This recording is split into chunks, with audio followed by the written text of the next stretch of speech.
গোরা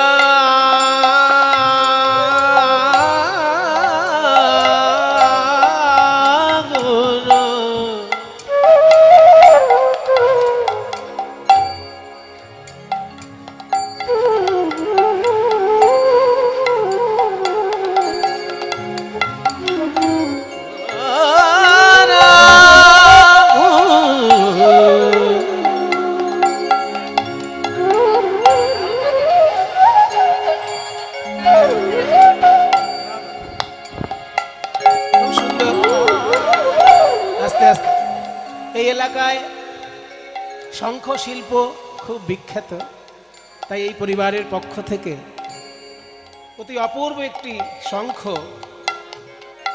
আমাকে উপহার দিল। গোবিন্দ সেবায় এই শঙ্খ নিযুক্ত হবে। সবাই মিলে একবার হরিধ্বনি উলুধ্বনি দেবেন।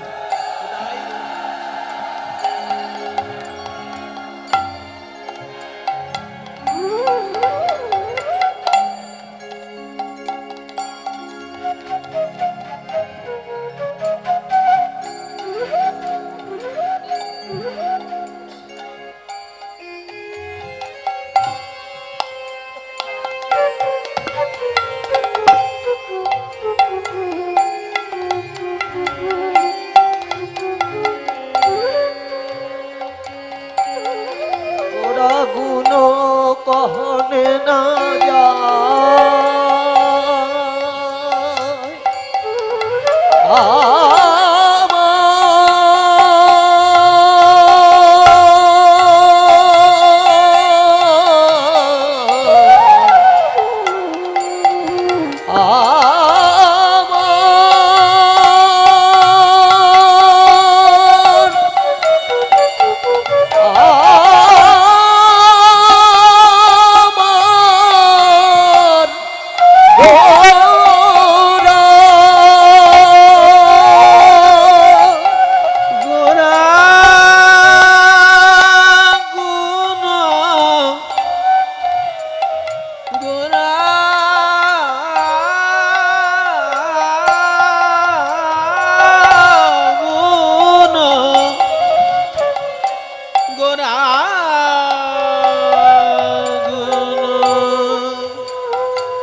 धनी निध सा सा निध पम गा पानी नि नि पसा सा निध निध पम गा गा सा निध पम गा नि सा मा गा सा निध निध पम गा गा म प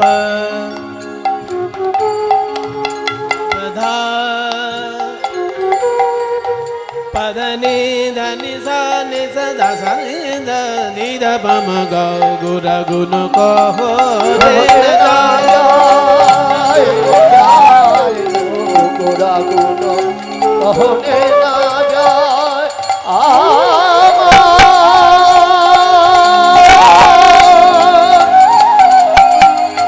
আমার গুণ গুণ কहो রে না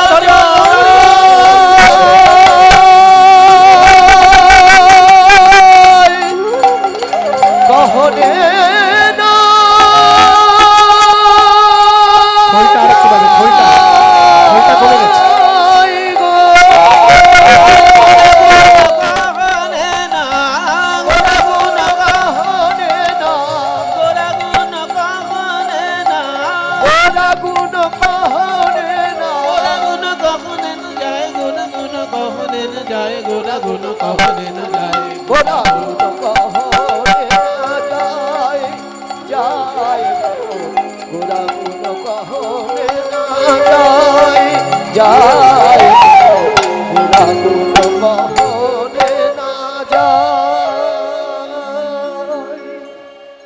পদকর্তা বলছে যাদের একটা মুখ তারা তো গৌরাঙ্গের গুণের কথা বলে শেষ করতে পারবেই না, যাদের চারটে মুখ আছে সেও পারবে না। চারটে মুখ আর আছে এই জগতে? চারটে বদন কার? আমাদের সকলের পিতামহ হচ্ছে ব্রহ্মা। সেই ব্রহ্মার চারটি বদন, ব্রহ্মার চারটি বদন। মানুষের পিতামহ ব্রহ্মা, জানেন? এটা শুনে রাখুন।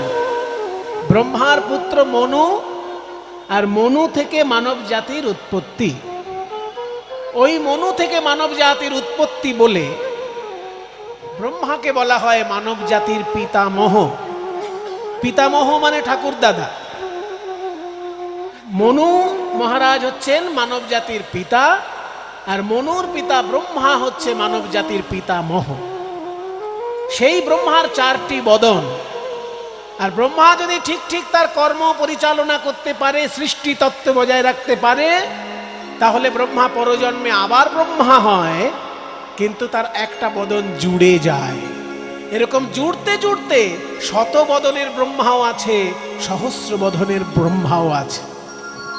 তাই পদকর্তা বলছে শত বদনের ব্রহ্মা হোক, চার বদনের ব্রহ্মা হোক, গৌরাঙ্গের গুণের কথা বলে তারাও শেষ করতে পারে না। কত শত আনন, কত শত আনন, কত চতুরানন, কত শত আনন, কত চতুরানন, কত শত আনন, কত চতুরানন। বরণীয়ায় নাহি পায়, আহরি রে বরণীয়ায় নাহি পায়, আহরি রে বরণীয়া ওর নাহি পায়, আহরি রে বরণীয়া ওর নাহি পায়, আহরি রে। কথা বলে তারা সীমা, সীমা পায় না, না না বরণীয়া বলে গুণের সীমা, সীমা পায় না বরণীয়া, বরণীয়া সীমা। আমার প্রাণের গৌর হরির গুণে বলে তারা সীমা, গৌর হরির রূপে কথা বলে তারা সীমা, সীমা পায় না বরণীয়া ওর নাহি পায়, পায় গো বরণীয়া ওর নাহি পায়। ব্রহ্মা যিনি, তিনিও গৌরাঙ্গ মহাপ্রভুর গুণের কথা বলে শেষ করতে পারেন না। কারণ এই ব্রহ্মা একবার কৃষ্ণলীলা দর্শন করতে এসেছিল বৃন্দাবনে। শ্রীকৃষ্ণ যখন খেলা করছেন সখাদের সঙ্গে, সেই সময় স্বয়ং ব্রহ্মা এসেছিল সেই খেলা দেখতে। দেখে কি বাছুর নিয়ে, গরু নিয়ে খেলা করছে একটা রাখাল, আর তাকে নাকি সবাই ভগবান বলে। তখন মনে মনে ব্রহ্মা ভাবলেন, এই বাচ্চা ছেলে, দুদিনের শিশু, এই গরু বাছুর নিয়ে খেলা করছে, আর এই নাকি ভগবান। আমি এক্ষুনি মজা দেখাবো। কি মজা দেখালেন না, বলরাম গরুগুলোকে নিয়ে বাড়ি চলে গেলেন। এবার অভিভাবক শূন্য কৃষ্ণ, বলরাম তো অভিভাবক হিসেবে গোষ্ঠী আসে। সেই যে মা যশোদা যখন গোষ্ঠে পাঠায় বলরামকে, বলে না বলরাম রে রাম রে রাম রে, বলরাম রে রাম রে রাম রে, বলরাম বলরাম বলরাম রে রাম রে রাম রে, বলরাম রে রাম রে রাম রে, বড় চঞ্চল জাদুরায় রে, বড় চঞ্চল জাদুরায় রে, বড় চঞ্চল জাদুরায়। একদিন তোকে বিনা ওই গহন বনে পাঠাইয়েছিলাম আমার গোপাল ধনে। সেদিন গোপাল ঝাঁপ দিল কালী দহ জলে, গোপাল ঝাঁপ দিল কালী দহ জলে, ঝাঁপ দিল কালী দহ জলে। সেদিন হতে পরাণ কেমন করে রে, আমার পরাণ কেমন করে রে, বলরাম রে রাম রে রাম রে, বড় চঞ্চল জাদুরায় রে, বড় চঞ্চল জাদুরায় রে, বড় চঞ্চল জাদুরায়। ওই বলরামকে ভরসা করে মা যশোদা পাঠায়। এবার বড় গান, ছোট্ট গান গাইলাম, সঙ্গে সঙ্গে একটা বড় গানও গাই। হারোয়ায় রে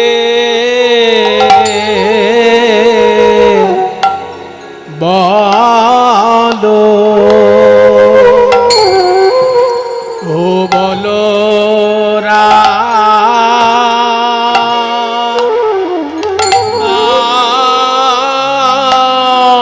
রে,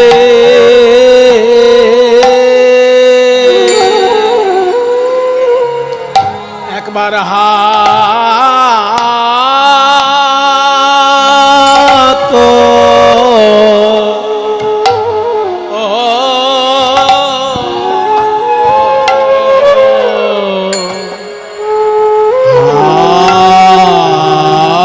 দে মোর মা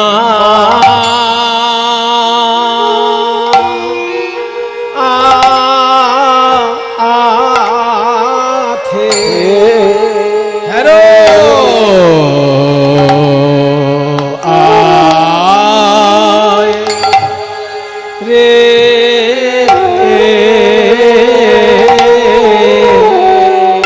বলো, কথা যেন ভুলো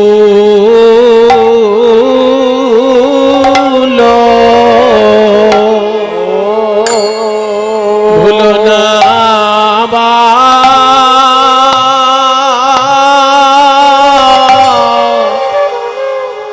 বলিয়ে দুঃখিনী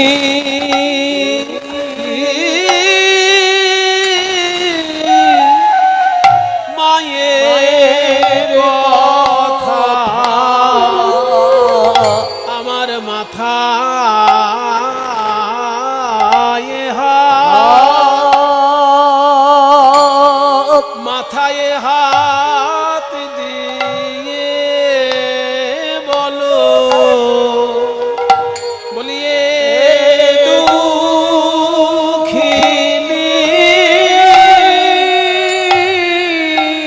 মায়ের কথা আমার মাথায় হাত দিয়ে বলো, বলিয়ে দুঃখিনী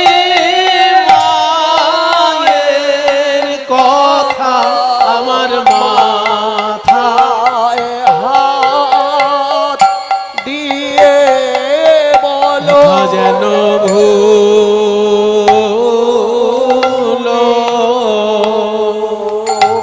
না বা।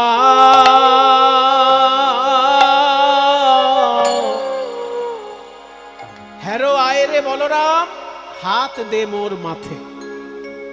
মা যখন গোষ্ঠী গোপালকে পাঠায় কি বলে, এই এতগুলো বন্ধু আছে আমি কাউকে বিশ্বাস করি না, শুধু তোকে বিশ্বাস করি, কারণ এরা বন্ধু আর তুই হলি দাদা।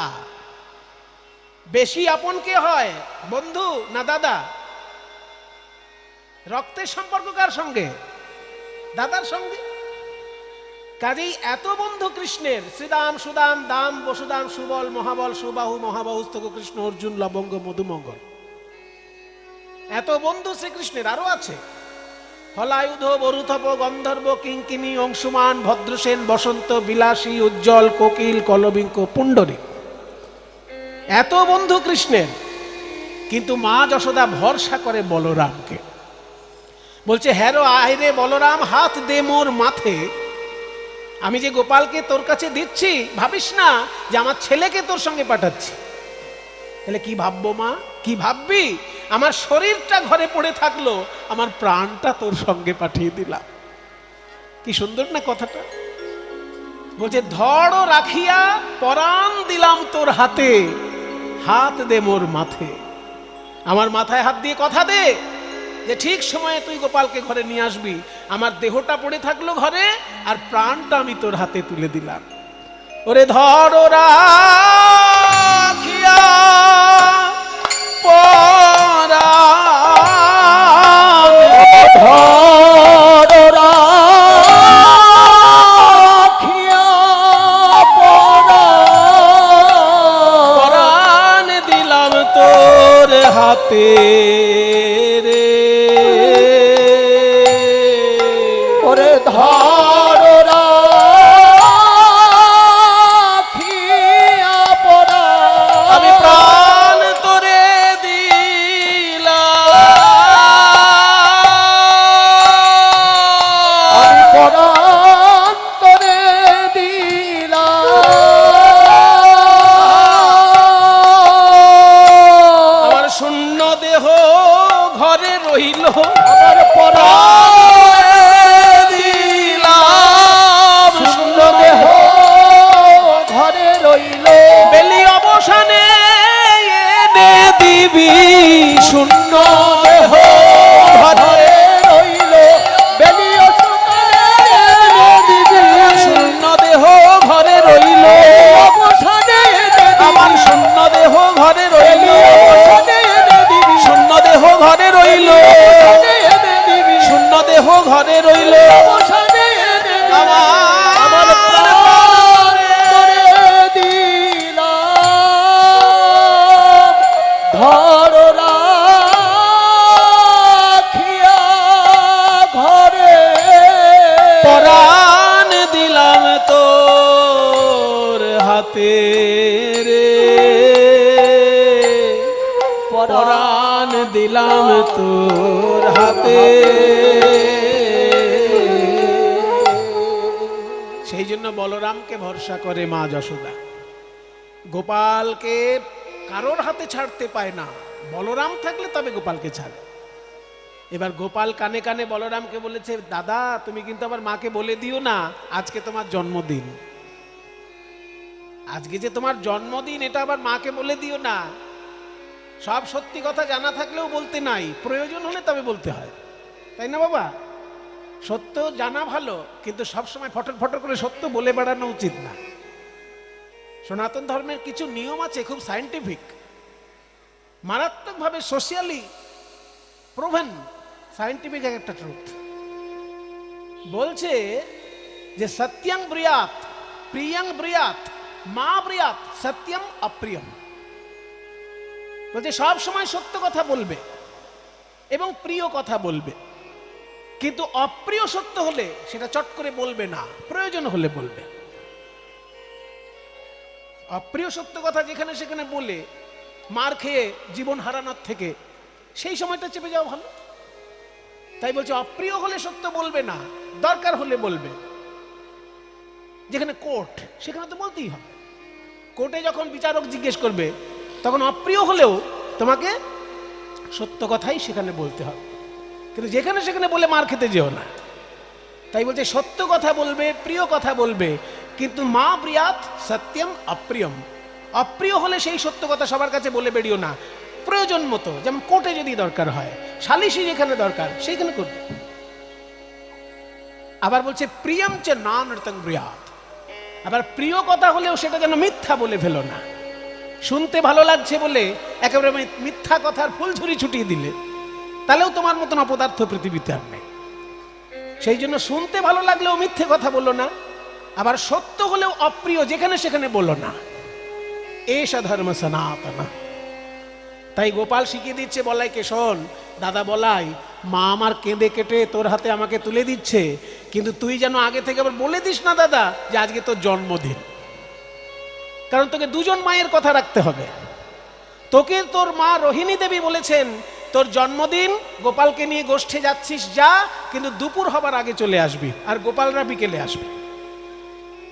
তোর যেহেতু জন্মদিন সেই জন্য তুই দুপুরবেলা চলে আসবি। অনেক পুজো পার্বণ আছে, ব্রাহ্মণরা এসে মন্ত্র বলে আশীর্বাদ করবে, অনেক আচার অনুষ্ঠান আছে, ওই জন্য তুই আগে চলে আসবি, শ্রীরাম সুদাম গোপালেরা সব বিকেলে আসবে। এটা মা রোহিণী বলেছে। আর মা যশোদা বলছেন আমার প্রাণ তোকে দিলাম, তুই বিকেল বেলায় যেন আমার প্রাণকে এনে দিস ঘরে। তাহলে দুজন মায়েরই কথা রাখতে হবে। ওদিকে মা রোহিণী বলেছেন দুপুরে চলে আসবি, আবার মা যশোদা বলছেন গোপালকে তোর হাতে দিচ্ছি, সময় মতো যেন এনে দিস। তাই বলছে আগে থেকে ফট করে বলে দিও না মা যশোদার কাছে যে আজকে তোমার জন্মদিন। ঠিক আছে ঠিক আছে। গোপালকে সঙ্গে নিয়ে চলেছেন সবাই, যখন খেলা করছেন মনের আনন্দে, সেই সময় ব্রহ্মা এসে দেখলো কি দাদা বলরাম গরুগুলোকে সঙ্গে নিয়ে বাড়ি চলে গেল, কারণ জন্মদিন। মা রোহিণী আগে আগে যেতে বলেছে। তাই বলছে এই কানাই, আমি কিন্তু তোর উপর বিশ্বাস করে তোকে আমি এইখানে ছেড়ে দিয়ে যাচ্ছি। এর আগে একবার তোকে ছেড়ে দিয়েছিলাম, তুই কিন্তু কালিও দমন করেছিলিস, ওই রকম দুর্ঘটনা কিছু ঘটাবি না। আমি চললাম, তুই সবাইকে সঙ্গে নিয়ে বিকেলে আসবি। এই বলে দাদা বড় গরুগুলো নিয়ে চলে গেল, আর বন্ধু বান্ধব কৃষ্ণের সঙ্গে থাকলো, আর বাছুরগুলো কৃষ্ণের সঙ্গে থাকলো। এই সময় ব্রহ্মা মনে মনে ভাবলো এইবার আমি মজা দেখাবো। অভিভাবক শূন্য কোন সন্তান থাকলে তাকে সবাই মজা দেখায়। কি মায়েরা, যার বাবা শক্ত বা মা শক্ত, তাকে পাড়ার কেউ কিছু বলুক দেখি, একদম কোমর বেঁধে ঝগড়া শুরু করে দেবে, আর মা হলে বাবা হলে পুলিশে গিয়ে কেস করে দেবে। সেই জন্য অভিভাবকহীন যে সন্তান তাকে সবাই মজা দেখাতে চায়। আজকে যখনই বলরাম গরুগুলোকে নিয়ে চলে গেল বাড়িতে, শুধু বাছুরগুলো আছে কৃষ্ণের সঙ্গে, আর শ্রীরাম সুদাম আছে কৃষ্ণের সঙ্গে। এই সময় ব্রহ্মা ভাবলো আমি ওই বাছুর আর রাখালদেরকে হরণ করে নেব। যেই না হরণ করে নিয়ে একটি গিরি গুহায় রেখে দিল, অমনি কৃষ্ণ চমকে উঠলেন, এ কি, আমি বাড়িতে গিয়ে কি বলবো, আমার মাকে কি বলবো, আমার বাবাকে কি বলবো, দাদা বলাই।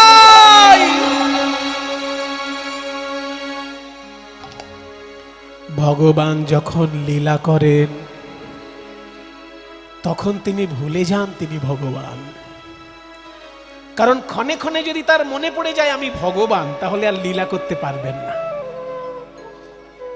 মা যশোদা যখন কোমরে দড়ি দিয়ে বাঁধছিল গোপালকে, সেই সময় গোপাল যদি ভাবে আমি ভগবান, তাহলে মা যশোদা বাঁধতে পারবে তাকে? রাধারানী যখন মান করেছেন, সেই সময় কৃষ্ণ যদি ভাবেন আমি ভগবান, তাহলে রাধারানীর চরণ ধরে বলতে পারবে স্মর গরল খণ্ডনং মম শিরসি মণ্ডনম দেহি পদে পল্লব মুদারম।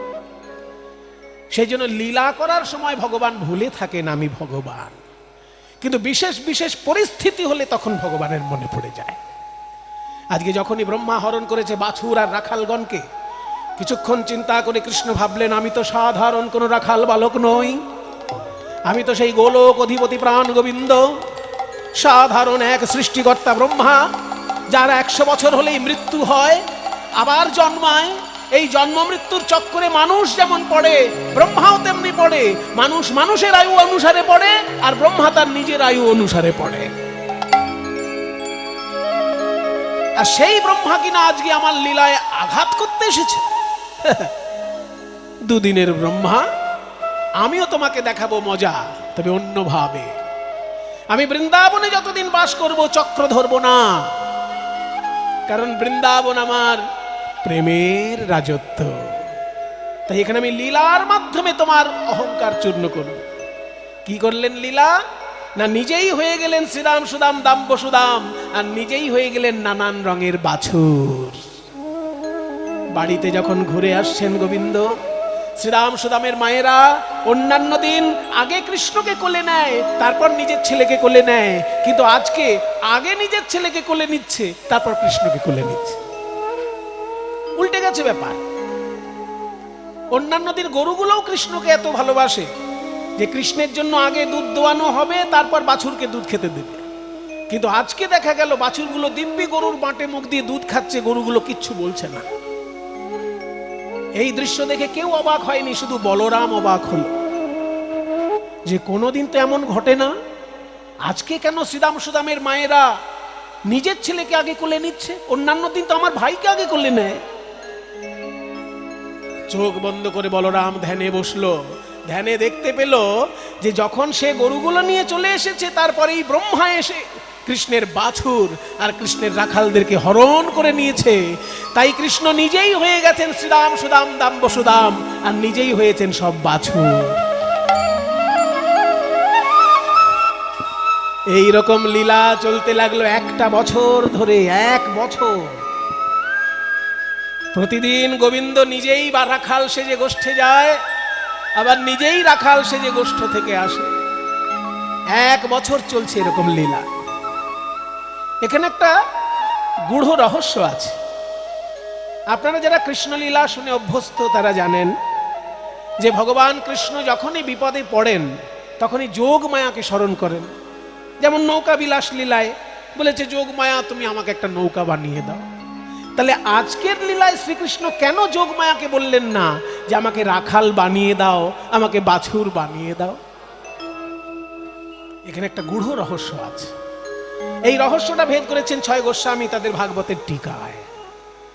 তারা বললেন, শোনো, বৃন্দাবনের রাখালরা, বৃন্দাবনের মায়েরা সবাই কৃষ্ণকে এত ভালোবাসে যে যখন কৃষ্ণের জন্ম হয়েছিল তখন শ্রীদাম সুদামের মায়েরা ভেবেছিল যে যশোদা এত সুন্দর একটা ছেলে পেয়েছে, ওই ছেলে যদি আমার হতো আমি ওকে কোলে নিয়ে ঘুমোতাম, যখন খুশি কোলে করে খাওয়াতাম। কিন্তু তো যশোদার ছেলে, শুধু কোলে করতে পারবো, খাওয়াতেও পারবো না, ঘুম পাড়াতেও পারবো না। ওই যে কৃষ্ণ যদি আমার ছেলে হতো, মায়েরা একবার ভেবেছিল। তাই শ্রীকৃষ্ণ আজকে নিজেই রাখাল হয়ে ওই মায়েদের মনোবাসনা পূর্ণ করছেন। এমনকি গরুগুলো পর্যন্ত ভেবেছিল কৃষ্ণ যদি আমার বাছুর হতো, আমার বাঁট থেকে দুধ খেত, আমি তার গা চেটে চেটে দিতাম। সেই গরুদেরও মনোবাসনা পূর্ণ করছেন শ্রীকৃষ্ণ বাছুর সেজে। গরুর বাঁট থেকে দুধ খাচ্ছে আর গরু চেটে দিচ্ছে কৃষ্ণ অঙ্গ। এইরকম 1 বছর ধরে লীলা চলল। সকল ভক্তের মনোবাসনা পূর্ণ হয়ে গেল। তারপর যখন ব্রহ্মা এসেছে মজা দেখতে, দেখে কি যেমন ব্রজ তেমন আছে, দেখে যেমন ব্রজ তেমন আছে। শ্রীদাম সুদাম দাম্ব সুদাম, একই আমি যে রাখালদেরকে হরণ করেছিলাম তারা তো অচৈতন্য হয়ে গিরি গুহায় বিরাজ করছে। আমি যে বাছুরদেরকে হরণ করেছিলাম তারাও তো অচৈতন্য হয়ে গিরি গুহায় রয়েছে। তবে এই মাঠের মধ্যে কৃষ্ণের সঙ্গে রাখালরা কারা? ওই বাছুরগুলো কারা? আমি তো সৃষ্টিকর্তা, তাহলে ওদেরকে সৃষ্টি করলো কে?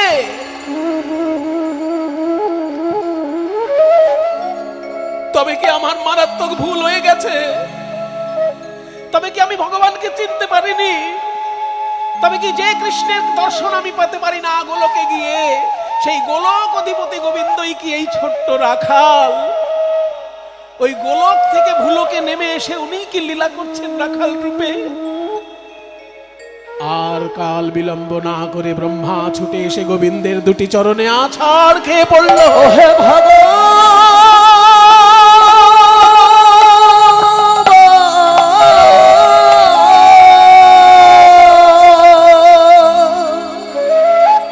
চারটি বদনে স্তব পাঠ করছে ব্রহ্মা। 8টি চোখের জলে ভেসে যায় গোবিন্দের ছোট্ট 2টি রাঙা চরণ। সবাই একটু হাত জোড় করুন। স্বয়ং ব্রহ্মা আমাদের পিতারও পিতা। আমাদের পিতা হচ্ছেন মনু, আর মনুর পিতা হচ্ছে ব্রহ্মা। তাই ব্রহ্মাকে বলা হয় পিতামহ ব্রহ্মা। তিনি আজ গোবিন্দ চরণে স্তব পাঠ করছেন। ওম কৃষ্ণায় বাসুদেবায় হরয়ে পরমাত্মনে প্রণত ক্লেশনাশায় গোবিন্দায় নমো নমঃ। ঈশ্বরঃ পরমঃ কৃষ্ণঃ সচ্চিদানন্দ বিগ্রহঃ अनादिरादिर्गोविन्दः सर्वकारणकारणम् अथापि ते देवपदाम्बुजद्वयप्रसादलेशानुगृहीत एव हि जानाति तत्त्वं भगवन् महिम्नः न चान्य एकोऽपि चिरं विचिन्वन् श्यामं हिरण्यपरिधिं वनमाल्यवरः धातुप्रवालनटवेशमनोव्रतांशे विन्यस्तहस्तमितरेण धुनानमविजम् कर्णोदपलालककपोलमुखाब्जहासं बरहापीडं नटवरवपुः कर्णयो कर्णिकारं बिभ्रद्वासकनककुपीशं वैजयन्तीं च मालां रन्ध्रान्वेणोरधरसुधया पूरयन् गोमवृन्दैः बृन्दारण्यं स्वपदरमणं प्राविशद्गीतकीर्तिः दीपार्जिरेव हि दशान्तरमभ्युपेद्य दीपायते विवृतिहेतुसमानधर्मा यस्तादिगेव च हि विष्णुतया विभाति गोविन्दमादिपुरुषं तमहं गोविन्दमादिपुरुषं तमहं भजामि गोविन्दमादिपुरुषं तमहं भजामि गोविन्दमादिपुरुषं तमहं भजामि।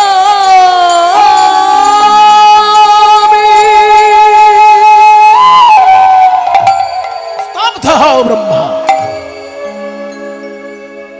কি ভাবো কি তুমি নিজেকে?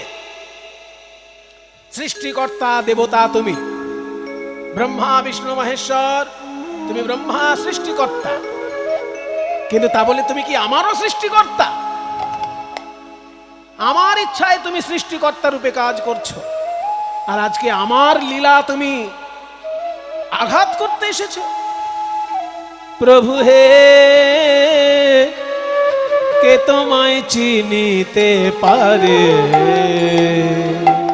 তুমি না চিনালে পরে বলো কে তোমায় চিনিতে পারে? তুমি না চিনালে পরে বলো কে তোমায় চিনিতে পারে? তুমি না চিনালে পরে কে তোমায় চিনিতে পারে? তুমি না চিনালে পরে আমার অন্তরে বাহিরে বিরাজিছ তুমি, আমার অন্তরে বাহিরে বিরাজিছ তুমি। আমি দেখেও না দেখি তোমারে, কে তোমায় চিনিতে পারে?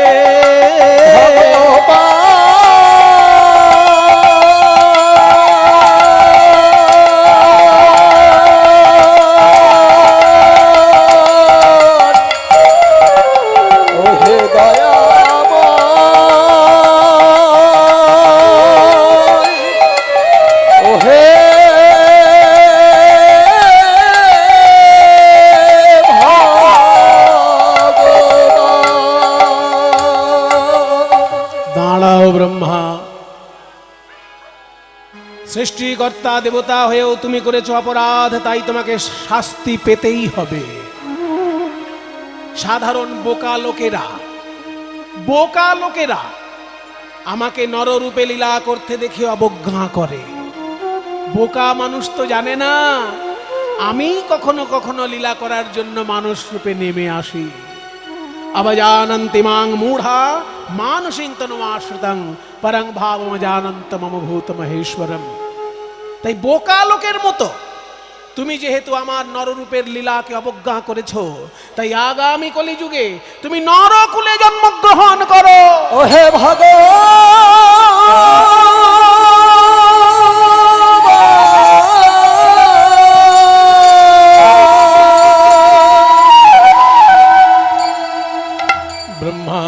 বলে নরকুলে আমার জন্ম হবে তাতে আমার দুঃখ নেই প্রভু, কিন্তু ব্রহ্মা হয়ে আমি তোমাকে চিনতে পারলাম না, এই ভুল যেন আমি নরকুলে গিয়ে না করি। আমি যদি সত্যি মানুষ রূপে জন্ম নিই, তাহলে তখন যেন তুমি কোন অবতার রূপে যদি নেমে আসো, যেন তোমার অবতারের পার্ষদ আমাকে করে নিও, তোমার চরণ ছাড়া যেন আমায় করো না। গোবিন্দ বললেন, তাই হবে ব্রহ্মা। আগামী কলিযুগে আমি হব শচীনন্দন গৌর হরি। আমার জন্মের ৩৫ বছর আগে তুমি জন্ম নেবে, যশোর জেলায় বুড়হন গ্রামে তুমি জন্ম নেবে হরিদাস ঠাকুর রূপে। তুমি এমন নাম ভজনের শিক্ষা দেবে যে তোমার নাম জপ বিশ্ব ব্রহ্মাণ্ডে অদ্বিতীয় হয়ে থাকবে। যে যতই নাম জপ করুক তোমার মতো কেউ পারবে না।